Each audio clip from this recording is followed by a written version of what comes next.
the Freight Fraud Task Force and the Freight Fraud Summit. This is the TikTok Diner Podcast, where your hosts, John Cantera and Jeff Dickinson, serve up some freight fraud with a side of prevention. Grab a menu and have a seat. Your table is ready at the TikTok Diner.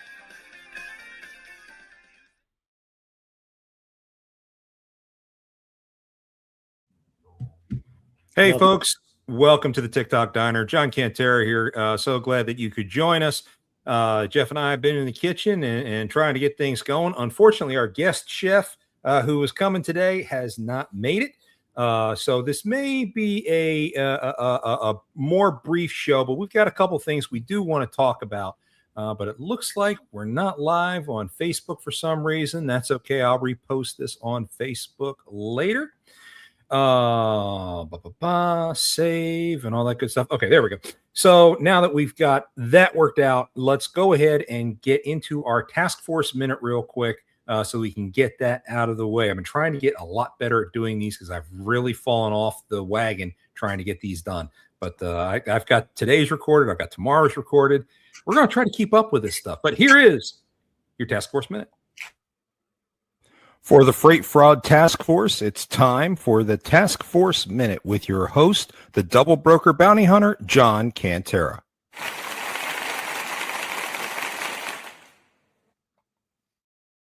Welcome to another Task Force Minute. The state of Florida has has introduced a new bill in the legislature. What this one does, it's a doozy. It's going to impose a $50,000 fine against motor carriers who hire undocumented drivers. Now, we all thought that the non-domicile CDLs could be a potential issue and cause a lot of contraction within the market when it comes to driver count. Well, you want to talk about something that's going to have an impact? This one is probably going to be it, because this doesn't just affect CDLs. It's going to affect any commercial driver. These include the non-CDL types who are running sprinters, who are running hot shots, who are running box trucks. This impacts them too. So if Florida is successful in getting this bill passed into law, you can see a sweep of this going across the country. You see that happen, now you've got some serious issues with capacity that can hit the market in a very, very short time frame, especially if enforcement is done through an unannounced blitz. That will then catch all these guys off guard and take a heck of a lot of companies down in the process. This is going to be interesting to watch. Pay close attention on this. We will be watching it as well. For the Freight Fraud Task Force, this has been another Task Force Minute. Please be sure to like and subscribe on all of our social media. Until next time, don't let scammers take you for a ride. With me, as always, is my co-host, one of the core logistical architects of the pyramids, Mr. Jeff Dickinson. How you doing today, Jeff? Oh, a lot better than yesterday, John. And it's a shame that our guests couldn't show up with us today, but we have a few things that we're going to discuss here, and something that will be very unique to the industry that nobody else will be doing, but we can't shed what that is just yet, right? Yeah, there's some discussions that we're having right now with a few different groups that can really change the face of how we identify bad guys across the industry and get the word out on their status. So it is definitely something that you want to pay attention to as we move forward. And as we are able to, we will release additional information on this project that Jeff and I are working on. So, Jeff, what else is going on with you today? Oh, nothing. Just my partner went to Puerto Rico on vacation, so I'm left holding the bag, but that's normal. I've been doing it for such a long time, but I'm going to miss him, but I hope he has a great time on his vacation. But yeah, we're moving a lot of freight and serving a lot of customers, making them happy, and that's what it's all about, right? Yeah, I'm pleased that he's actually able to take a vacation. I think people who may be watching this, I think the last time any of us have taken vacation might have been 2019. I don't know. I know I sure as hell haven't taken any time off since then. Pre-COVID, that was just, oh my God. And I went to Ireland on that vacation. I enjoyed the hell out of that. There you go. And you wish you were back there every year since. Cork was an amazing town. I don't know if you ever had a chance to go to Ireland. Cork is a great place to visit. And actually, one of my favorite things that I saw while I was over there was the distillery for Jameson. And in fact, when I was there, they had just finished their first small still batch of gin. And my wife and I purchased a bottle while we were there. And after several samples. They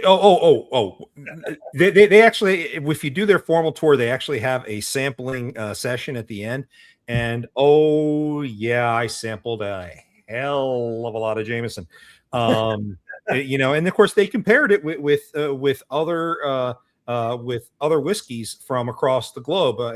They even had Jack Daniels and Maker's Mark as comparisons. So it was definitely a very interesting tour, and one I'm glad I didn't try driving back to the hotel from. Yeah, I'm sure. Yeah, like Lay's potato chips. You just can't have one sip. No. And Lay's was another. Actually, it wasn't Lay's that I toured. I toured Hers potato chips in Pennsylvania way back in the day when I was a youngin'. Anywho, enough about that. Yep. Let's talk supply chain, because there is a ton going on right now. And we had the opportunity to have these discussions earlier this morning with the Road Dog Coffee podcast that we frequent on Thursday mornings, 8 a.m. Central Time, 9 a.m. Eastern. Be sure to check that out if you get the chance. But we were talking about fuel surcharges, because we have seen fuel just instantly erode profits that carriers have been enjoying for the last couple of months. And we are seeing that spiral ever so much out of control.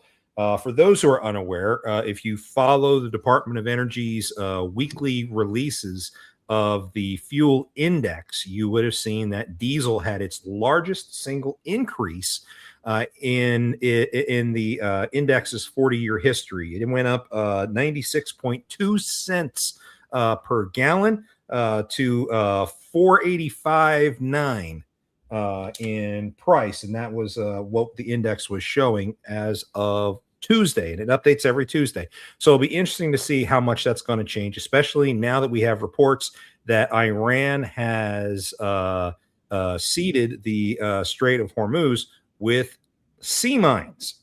Now that there are mines out there, this is going to be interesting, especially since the U.S. Navy decommissioned its last dedicated minesweeper only a year ago.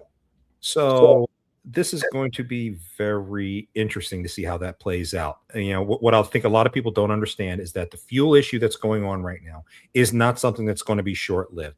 Even if the bombs stop falling today, you're probably looking at 2 to 3 months to clear the mines out of the Straits of Hormuz in order to be able to allow shipping to travel safely through the straits.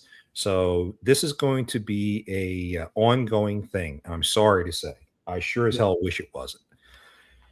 Yeah, I wish we never had to talk about this, but you know what Trump said? He said directly to Iran, hey, if you're thinking about mining the straits, you're going to be hit like you've never been hit before. And this is a man that just doesn't say the words. He acts on his words, and it's proven over and over again. So I don't know I kind of understand what's going to happen to Iran. And I just don't understand how they got them out there with 30 or close to 40, maybe even 50 of their ships, their mine layers, all that, or sitting at the bottom of the ocean there. I mean, I don't know how they did it. Well, it's going to be interesting to see how all this continues to play out. The big concern, of course, is going to be the supply chain overall. We know that fuel. Hold on a second. I just got a message from our guest. He had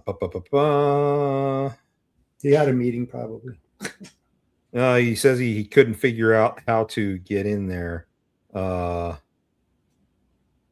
course, he's also very busy. All you need to do is click the link and fill in your info. All good. We will reschedule for another time.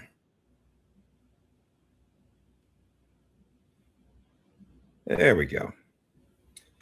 All right. So another one, supply chain is going to take a big hit for a long time. Because let's face it, every part of the supply chain, every component of the supply chain runs on oil. Every last one. We're not just talking about trucks, but you're talking about the ships that bring the fuel. You are talking about rail uses fuel. Sure. Our own personal vehicles use fuel. And I know there are a lot of people threatening to take my man card away, but I got an EV last week. Okay. I had to replace my Buick. It was falling apart, 3 wheels in the grave. So my wife and I, we bought an EV, and I am so glad because I'm not paying the $5 a gallon that gasoline is going for right now, where I am in Florida. So very happy about that right now. My timing couldn't be better, but it's still going to be an issue all the way around, and it is going to be a cost that at the end of the day, consumers are going to absorb. It's going to be passed on by all the corporations to the consumers one way or another. It's all the consumers paying it. Another big issue that we're dealing with across the industry is the tariffs. Now, as we know, a few weeks ago, the Supreme Court struck down Trump's tariffs that he had placed early on in his administration. And I think our guest is trying to get into the back room, and he's trying to get the devices connected now. So when he comes in, we'll go ahead and introduce him. But as far as the tariffs go, I see a lot of companies sitting there trying to sue the administration to get the tariffs that they paid back. I don't think that's the right angle to play, because a lot of these guys have already passed on the cost of tariffs to their customers, who have then passed it on to the consumers, which is based on all of the inflation that we have seen since those tariffs went into place. Mm-hmm. What needs to happen is all that money that was collected by the federal government now needs to be reimbursed to the American people. Okay, I think that reimbursement needs to happen, but it needs to be reimbursed to the American people, because at the end of the day, the American people are the ones who paid those tariffs. Right. So give us the money, because we paid it at the end of the line. So, I mean, so much going on. Another daring rail theft took place in Arizona this week. $300,000 in Air Jordans were stolen from a moving train running across Arizona. You want to talk about the Wild West? Okay, we like talking about Wyatt Earp and some of the old westerns that are out there. Guys, it is still the Wild West. Apparently, crooks had used a fleet of personal vehicles running alongside a train. They sabotaged the train by cutting the brake line, and then boarded the train. They knew exactly which container to hit. They cut open the container and then started tossing boxes of Air Jordans out of the container to their waiting fleet of vehicles, who were catching them, loading them up in the back of pickup trucks and whatnot, and then driving off into the desert with it. And $300,000 worth of sneakers were stolen this way. Not the first time, John. Not the first time. Nor will it be the last, especially now that BNSF is sitting there touting that they are putting into place new defenses for this type of theft. I think they had a big article last week about them improving their security around their yards in Memphis. In fact, that did end up stopping a couple of theft attempts and catching them red-handed, and law enforcement was on site to be able to deal with those potential thefts. But it didn't help them in Arizona. So this is going to be kind of interesting. And it looks like James finally has his stuff squared away. We may be halfway through the show, but he is actually with us now. So let's go ahead and bring him up onto the stage because you want to talk about somebody who's got a lot to say. I have not seen this guy out in LinkedIn talking about fraud for very long, but the stuff he's been talking about in fraud has been, well, frankly, prolific. He's been very vocal about some of the fraud stuff that he's seen. So we offered him the opportunity to come onto the show, talk a little bit about what he's been doing in fighting fraud and trying to make things happen. The only way we know this guy is as James Logistics, James P. otherwise. James, good to see you. I'm glad you figured out how to get on the show. Welcome. How you doing? Well, man, nice to meet you guys. Nice to meet you. Thanks for jumping on James P. Logistics. Yes, yeah. So a little bit about me. I've been in trucking since 2014. Before that, I was actually on the railroad for Union Pacific and actually been to the Memphis terminal several times. I heard you talking about it. But yeah, so I had my own trucking company, and then I've helped open several trucking companies. I've dispatched 12 trucks at one time, 4 of them being mine. And then I kind of turned into a freight broker in 2017. And I used to use those Sprinter van scammers. And what really has, turned me into the person that I am now is I found out that when I'm sending the rate confirmations to these Sprinter van scammers for $500, they're actually only paying the driver $200 or $300. So it's double brokering. And so what I've done is I've built FreightLink Solutions load board to make sure that brokers can connect their freight directly to the actual drivers, and we can cut out these scammers from overseas. Okay, so what makes your load board different from something, say, DAT or Truckstop? Yeah, so we don't allow any overseas dispatchers, any overseas scammers. I am personally vetting them. I've never had a load stolen or double brokered since I've been brokering freight.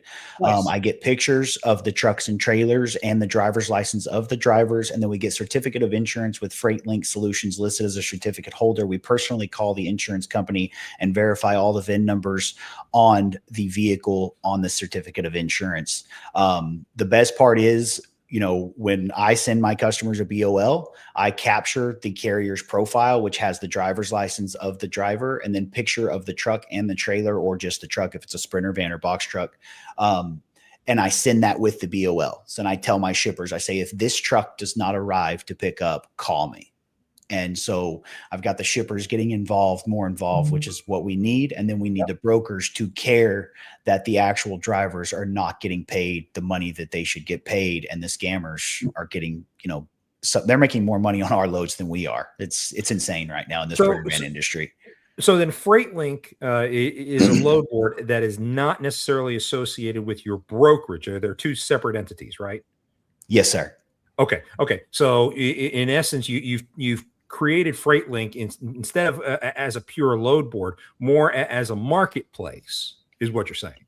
Yeah, it's actually going to be an all-in-one place. So you're going to be able to, brokers are going to be able to come here. They're going to be able to purchase excess cargo policies. They're going to be able to vet carriers there. I mean, we're going to partner with the best of the best, whether that be, Dale Prax Freight Validate or the Bannon Report, Chris, or someone. I like some of the other carrier vettings, but I don't agree with some of the things they're doing going off of inspections and things like that, especially when, my personal opinion, the FMCSA database, some of those inspections are fraudulent, in my opinion, from what I'm seeing.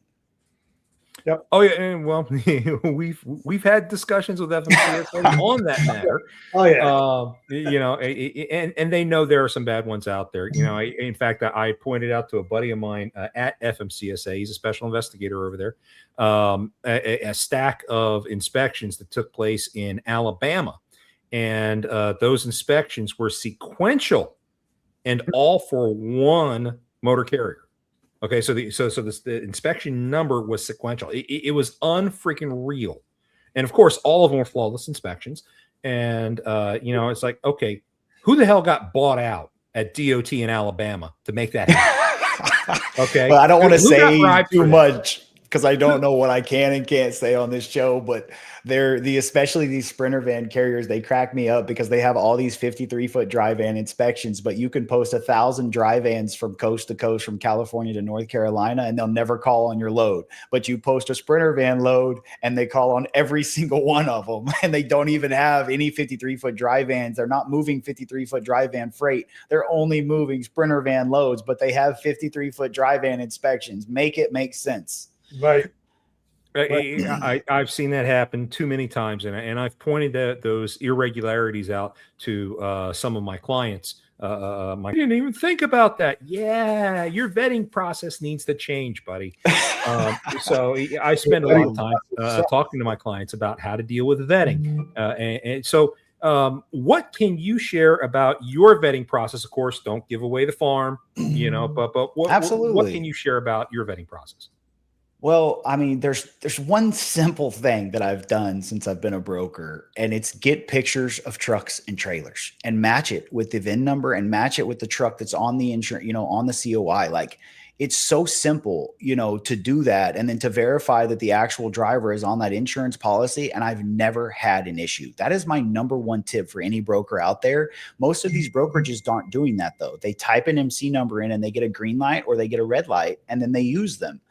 They rely on a carrier vetting team to vet these carriers, and it's wild. Yeah, I know some of my clients watch the show.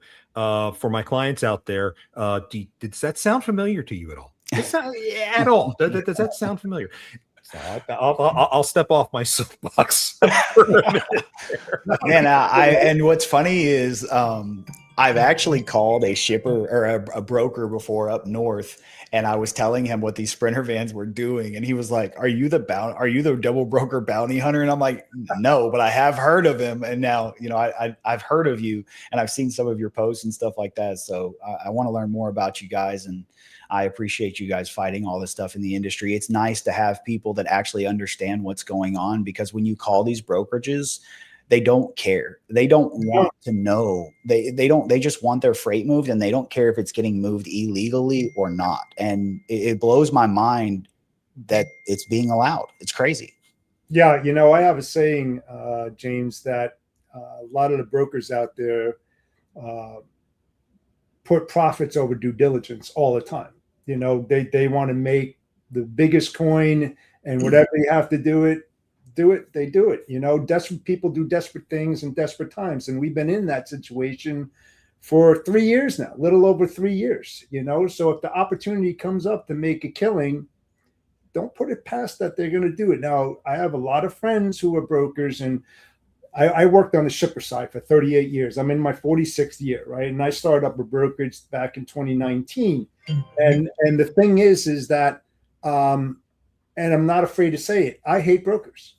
That's why I became it, because same.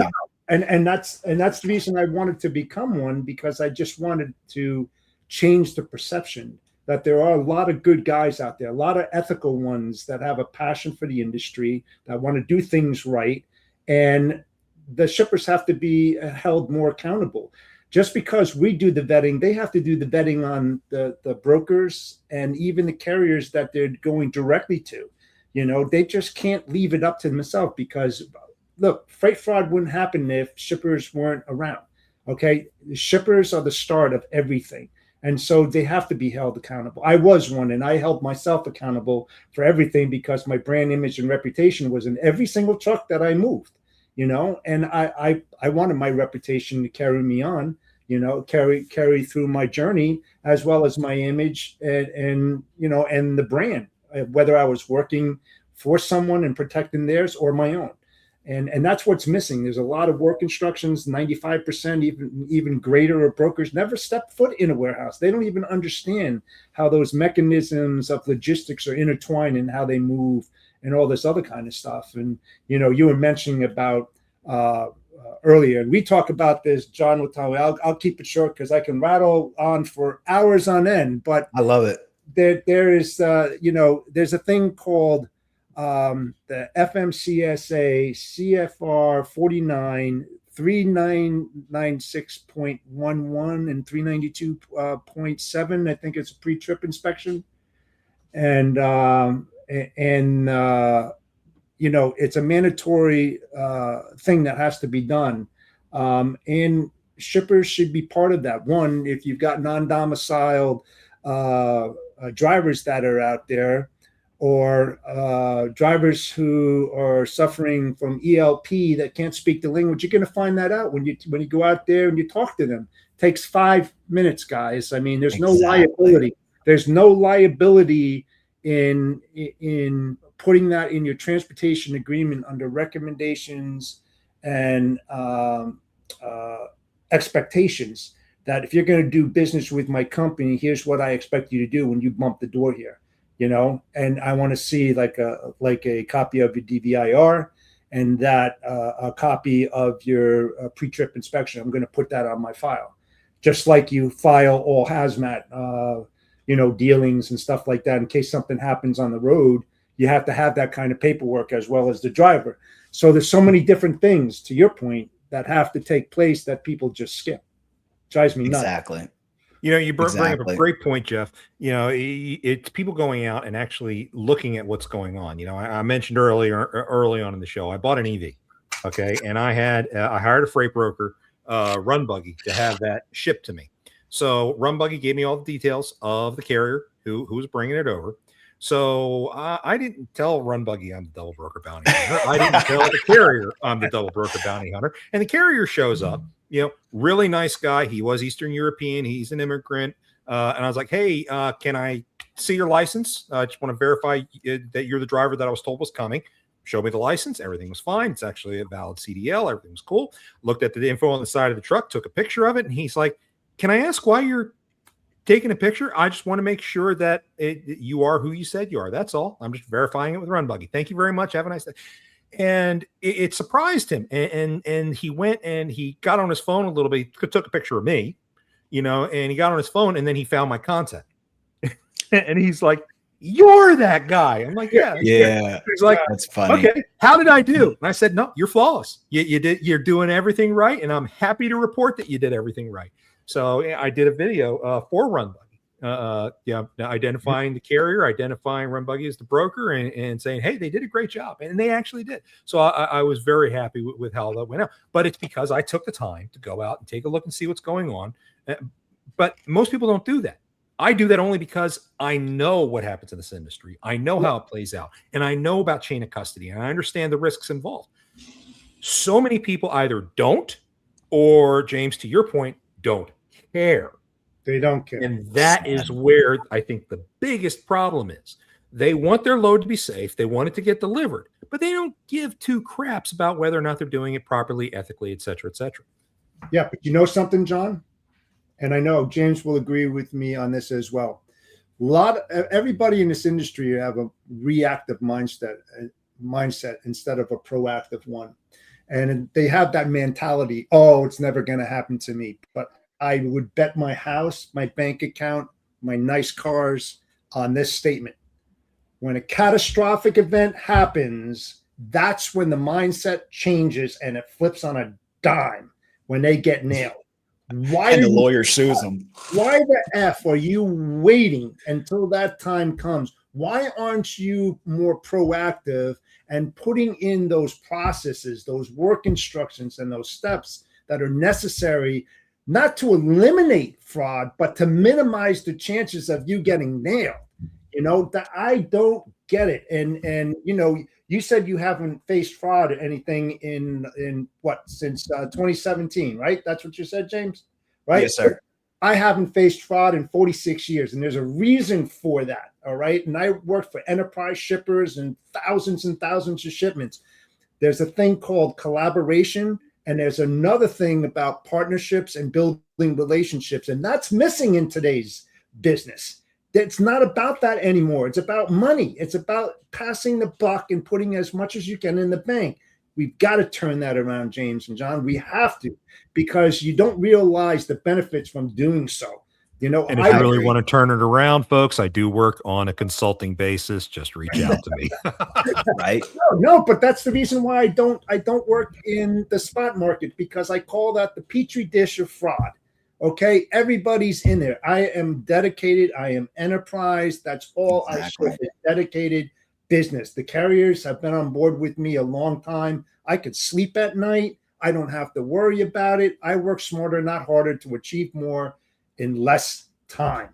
You know, people have to just get that in their head. It's not difficult. Oh, the shippers say, we don't have time, you know, to go and do these inspections. You're not. You just need to enforce them and to talk to the carriers. But instead, they put cages up at their warehouse doors, don't let the drivers in, can't use the. So how are you going to be able to tell whether they're non-domicile, you know, drivers, or they have a problem with ELP? Talk to these guys, get to know them. For the record, there's no problem with non-domicile CDLs. It's whether or not they have been issued legally or illegally. Legally, Okay, correct. so, Exactly. just to clear the air on that concept, folks. Yes, sorry. I would love to have you guys' experience. I'd love for you guys, whenever you have time, to check FreightLink out and get your opinions. I get opinions every day from brokers and other people that we all share the same mindset, because I'm building this platform for everyone that is in the industry to make it better and change it. So I'd love to get with you guys on that if you guys ever have time to take a peek. Well, sounds James, like we're all on the same have page. a chance. You have a chance to answer one of those questions right now. John Judge just asked us, how does FreightLink store driver's license photos or personal info at rest, and who has access to it? The only people that are going to have access to that driver's license are going to be the brokers. So how do you or direct shippers? Yes. So here's the other question, because I would, you know, when I got validated through Freight Validated, I went through the whole background check and everything and send my license and all that kind of stuff. And I know that there's a safeguard behind that. Nobody else is going to get those credentials except Dale and his company. So I know it's safe. How does your new platform protect that kind of documentation? I mean, so the data. I mean, the driver's license. So if it's going out to all brokers, what's stopping that broker to sharing those documents with other people as well? No, for sure. And I'll be completely honest with you. I mean, I, as a freight broker on FreightLink, could get on there and get that driver's license and share it with someone. Absolutely. Unfortunately, that's just how it is. But all the brokers are vetted too. I mean, all these brokers on here are all vetted. They're good freight brokers. So I don't know what they would do exactly with that driver's license. But the main point of it is my personal opinion is every driver should be showing their driver's license at the shipper, like what John did. He asked the driver for his driver's license, like when they showed up to pick his EV. Like that's what needs to happen anyway. And so if we send that with the BOL to the shipper and a picture of the truck and trailer, we did our part. So like the Supreme Court case that just happened, are we going to hold shippers and brokers liable? Well, you're not going to hold me liable because I sent you the BOL and I sent you the driver's license of the driver and I sent you pictures of the truck and trailer that was supposed to be loaded. If you loaded a different truck or a different driver, that's on you, because I sent you those documents and I'm not going to be held liable. They might hold the shipper liable, but they're not going to hold me liable. So from a liability standpoint, do you have something built into you, like your terms of service or something along those lines, to remind your customers, whether they're shippers, brokers, even the carriers, that, hey, this is Privacy Act data, and incorrectly sharing that is something that is a risk that you take? I mean, do you specify that? I guess I am taking that risk right now. I actually don't have any contracts with any of my customers. Like I don't. So we do have you got to accept the terms and conditions when you join FreightLink. But like my customers, they're not on FreightLink. We do have a couple direct shippers on there, but for the most part, it's brokers. We definitely, that's why I would love to get y'all's opinions and feedback on that and talk to y'all more about that behind the scenes and see what I can do to, maybe protect some of that data. We do have the best security you can have. We use IPQS, and we're going to be paying like $5,000 to $10,000 a month. What that does is it pre-screens IP addresses outside of the United States. And if there's any IP addresses every morning and every night, it screens for IP addresses out of the United States. Even if they have a VPN, it's going to scan for those VPNs. And so we're going to know if someone's using a VPN. We immediately get notified in our system. We have a whole tab, a whole section in our load board built for this. And Nice. so we ban those IP addresses and those VPNs immediately. So you know what? I'm thinking two different things here for protection on that and security. Some part in the logon that you can make it visible, but nobody can copy it, so that it never gets duplicated, so they have a logon to get in there, then they have to go through security.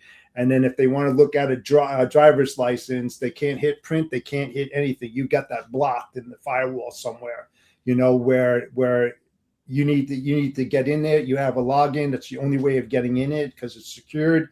And if you're going to look at something, make it so that nobody can copy it, even snip it. I mean, I'm thinking out loud, where the system would be able to pick that up. And just stop it right there. I think you would protect yourself a lot better that way. And then the other thing too, when you mentioned about the driver's license and all that kind of documentation, the most important form and document in logistics is called the transportation agreement. That details every line item thing that has to do with the movement of freight and who and liabilities and all this other kind of stuff. In that transportation document, like I mentioned before, you have the requirements and expectations that need to be met in order to do business with a specific company or even a broker. Telling the customer and putting it in there in fine print, line item, we will not do business with any carrier that does not provide a driver's license at the time of pickup.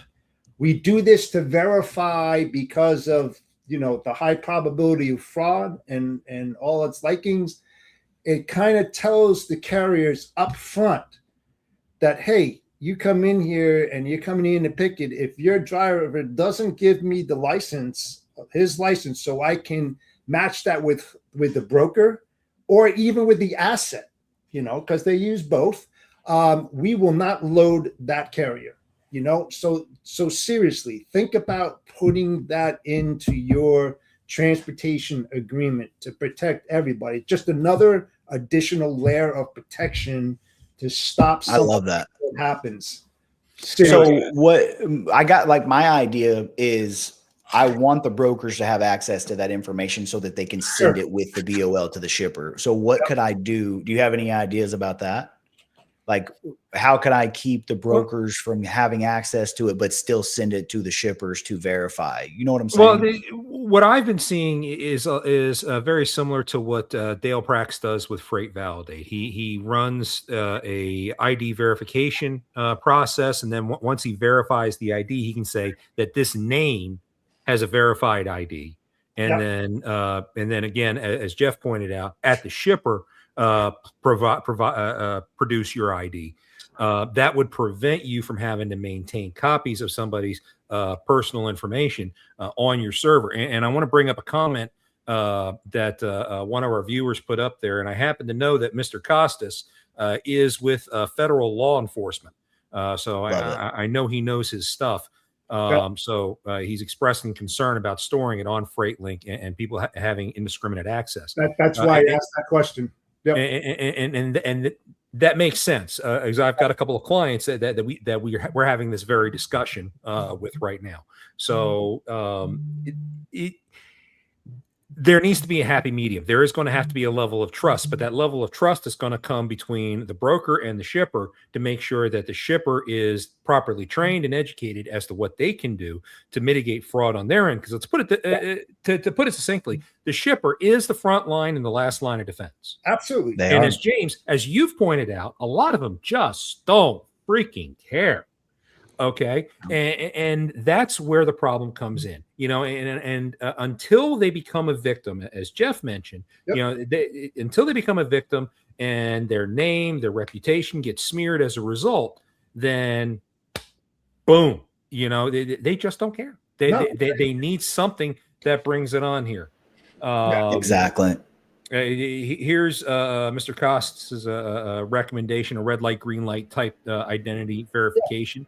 And that can, I think that can help protect you from a liability standpoint if there's such thing as a data breach. Yeah, so I agree with you. Yeah, I what think, I would do, James, what I would do, strongly advise you to do this, is get a really good, reputable cybersecurity guy in there and explain to him, because we don't build that kind of tech and security. We know we have thoughts about it of how to protect things, but Look, we're not tech guys by any stretch. Don't say everything that you want to do to the system, number one, right? And we're discussing many things here. I would keep that kind of private if I was you, and discuss it with like a highly reputable cybersecurity guy and saying, I need to build a foolproof wall of defense, like Costas just said, that's going to protect not just me, but the people that pass those documents into the system, that they know that they're secured, and that, only for viewable thing, if they could take a snapshot or something like that, not a snapshot, but just to look at it, to verify who he or she is, and that's it. No printing, nothing like that. And you can't take a snippet if there's a way of doing that. That's what I would recommend, but that has to be a really good secured location. I agree. No, it's I'm definitely going to fix it for sure.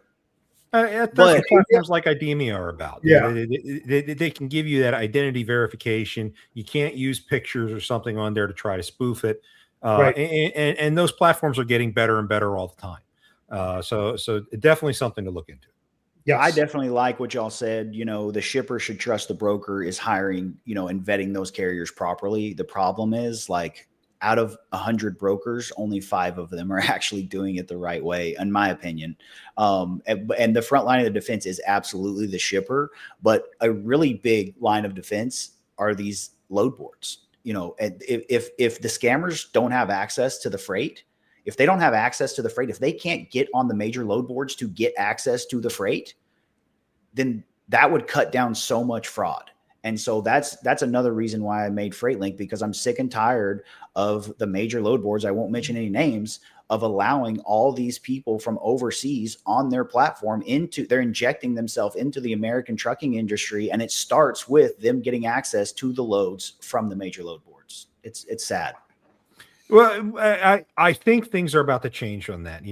I mentioned in my task force minute today about legislation Florida's putting out to issue very large fines against motor carriers who are observed utilizing undocumented drivers. Yep. I think we all know, any of us who've been in this industry for any length of time know that a great deal of this industry is composed of immigrant drivers and companies that operate from overseas. Okay. It unfortunately, it's the reality. So when processes like this go into place, when the government steps in and puts together these kinds of laws, it is going to cause massive shockwaves across the industry as these guys are finally pushed to a position where they have to exit. And when that happens, you have a massive capacity shrink. All of a sudden, unbelievable price spikes and all kinds of havoc happens across the industry. Yes, eventually it has to happen. It absolutely must happen in order to correct the industry overall, because let's face it, the vast majority of the fraud that we see are done by the international actors, or they're done by good people going bad because they got desperate and they're trying to respond to a desperate time. Exactly. Yep. Agreed. Yeah. Now, another great question from Mr. Judge here. How do you vet brokers? So Care to elaborate? Yeah, for sure. So we vet them the same way we do with the carriers. Give me 1 second here. Let me send this off. Are they legal? What background? Yes. So we check their credit, we check their driver's license, we check everything out with them as well, and we check what brokerage, we check their reviews on Google, we check their reviews on DAT, we get with carriers that have hauled for them, references list and things like that. And then, we only are allowing the brokerages with approved credit through some of the major factoring companies on this platform at this time. And we have interviews with the brokers to make sure that their visions align with us, and talking with their shippers to let them know, like, hey, we've got to start doing a better job on the front end, on the front lines of checking the drivers when they show up and checking the truck to make sure it's the truck that we booked. So it's a physical verification process, unlike a large load board, like I'm going to go ahead and use a name, DAT, where you just go ahead and you register, pay the fee, and now you've got your access. Exactly. Yeah, it's definitely not that easy. Yeah, there's a lot of other things too, because when I was on the shipper side and I happened to use a couple brokers because I was running several $1 million operation.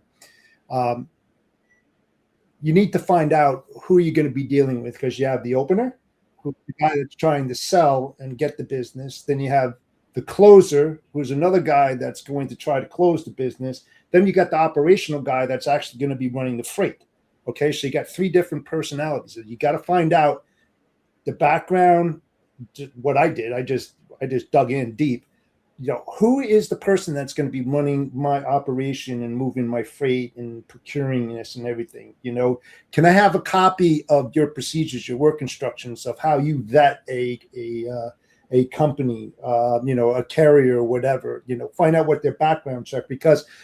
And John, how many times we spoken about it, and I'm not afraid to say this. I say it all the time. Vetting tools are not the one and done. It's not the end all. Okay, all as it is, it's data, and data purge, data scrape can be wrong. You have to take additional steps in order to vet properly. You have to have that human element, and you have to know what the hell you're doing in order to fill those gaps and loopholes that tools alone do not cover.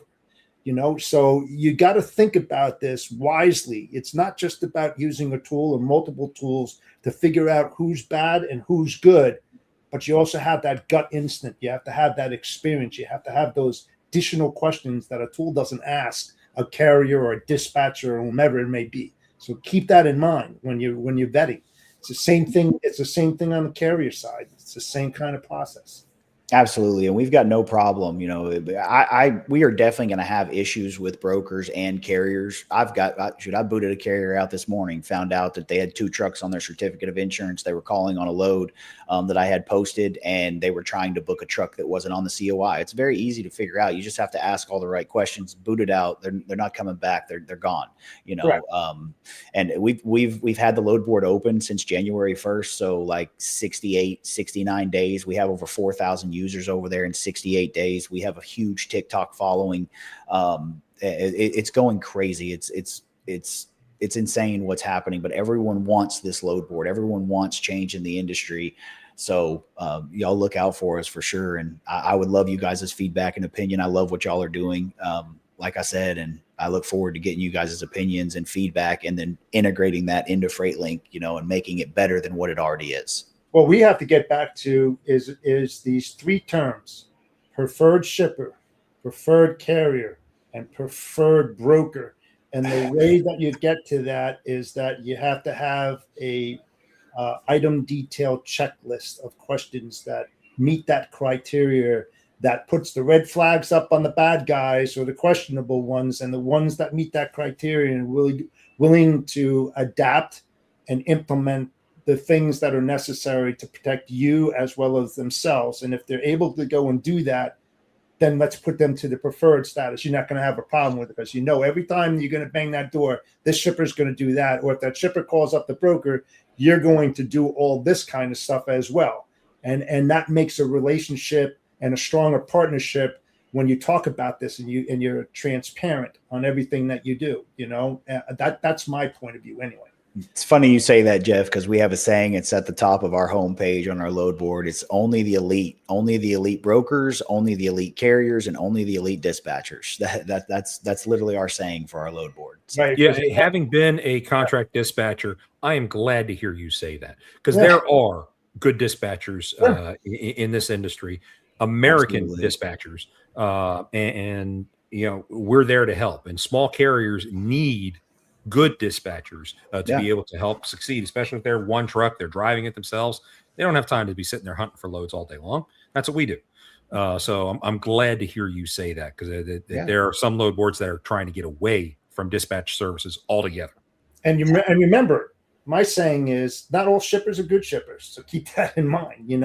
It's one thing to fill a pipeline, but are you filling the pipeline with the right shippers who are doing the right things?